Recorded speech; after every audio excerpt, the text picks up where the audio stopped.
In this video, I'm going to show us how we can respawn the player or reset their position when they fall off the map, or otherwise die.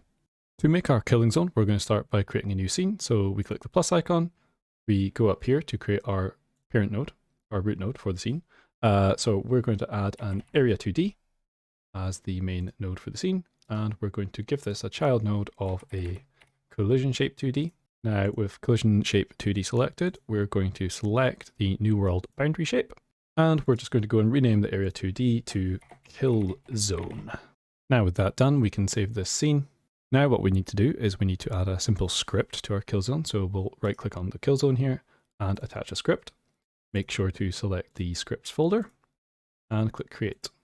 Now, just like when we made the coin, we're going to get rid of some of this default code here. We keep the top line and we're going to use a signal again. So we're going to make sure our kill zone is selected, and then we're going to go to the node over here in the top right.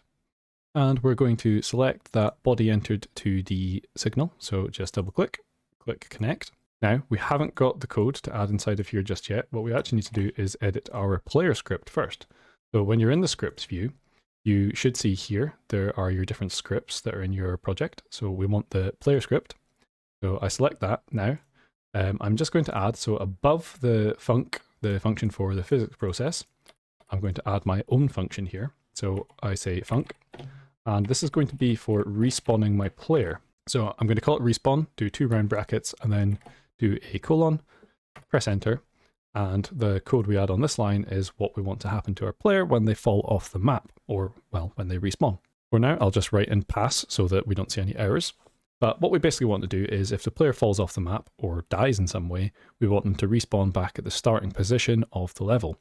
So first, let's go check what our player's current position is at the start of the game. So if I go to the level and I go to my 2D view, let's click on the player and let's make sure the inspector is open again. Now we can see here within the transform of the player, so make sure you click on transform if it's not open. This is my player's position in the world. They are at X326 and Y471. So what we need to do when our player falls off the map or dies in some way is we need to reset their position to these values. So to do that, let's go back to our script now. So we need to remember these values, 326, 471. And in our respawn function, we'll get rid of that pass line. And we can now write the code we need. So what we're going to do is say self.global position. So global position means the player's position within the world, within the level. And we will set that equal to a vector2. So this is just meaning a vector2 value, which is going to be a set of coordinates. And those coordinates are 326 for the X value and 471 for the Y value. So this little function is all we need to reset our player's position. So what we'll do is if we go back to the kill zone script now, we will say in here, body.respawn.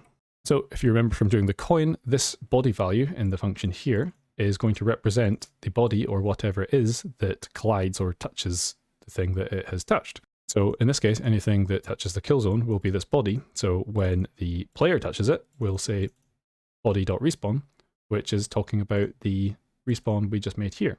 Now, to make this a bit more clean, what we would want to do, if you remember with the coin, we saw that when the platform passed through the coin, the platform was able to pick it up unless we did something like this. So if we say if body.name equals player, then run the code. Now, for the game we're making, there shouldn't actually be any other bodies entering the kill zone, but it would be better practice to make sure that we are checking for the type of body entering the area so that there wouldn't be any errors happening if we did design the game a bit differently. So now, before we test this, let's go back to our 2D view for our level and let's drag that kill zone into our scene. So if I go to my scenes and get the kill zone, now I want it to just go somewhere below the map. So this is kind of the very, very bottom of the map here. So I'll just place it anywhere here. Remember, with a world boundary 2D collider, which is what we added to the kill zone, it's going to extend all the way across the horizontal axis. So it doesn't matter where we place this, as long as it's below the player. So let's run. And if we fall off the map, we respawn. Cool.